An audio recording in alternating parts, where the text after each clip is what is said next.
So the way your content looks reflects on you, but also reflects on your business.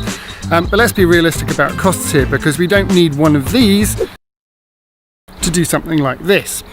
Fortunately, mobile phones have become better and better over the last few years, to the point where with just a few little tweaks you can get some really good results.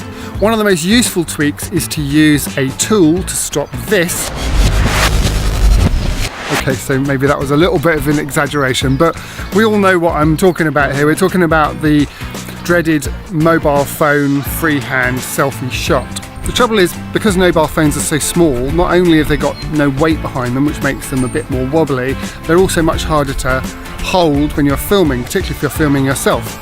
So what are the solutions? Well, there are two things you can do. Firstly, you can get a small tripod and a mobile phone mount and use that to mount the mobile phone on top of a tripod. Then you can use that tripod as tripods are normally used, by putting it down on a flat surface.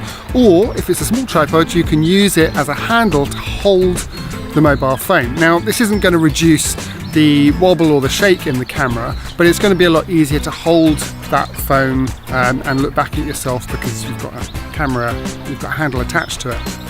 The second option is a little bit more expensive, but you're going to get better results, as you often do when you spend more, and that is to invest in something like a gimbal.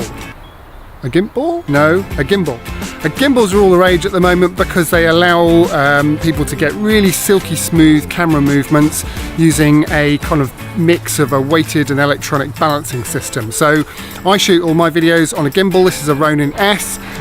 It's a bit more of a pro version, costs about £500, but you can get something like a DJI Osmo. This is a DJI Osmo, which does pretty much the same job. It's just more of a budget model. So you can see here that as I move my hand around, it's keeping the phone much steadier than if I was holding onto it by my hands, and also of course I've got a handle to hold onto it as well. Now you can flip that around and use it in selfie mode, or you can use it to just film out in front of you like you might normally do, and that's about £120, which is a lot less than the one that I'm filming on here. It's made by the same company, does the same sort of job. Again, the article below's got a link to that, so you can go and have a look at that online. So if you think you want to level up your content, have a look at that article, check out a couple of the different options that I've suggested, and you'll see some vast improvements to the way your video looks.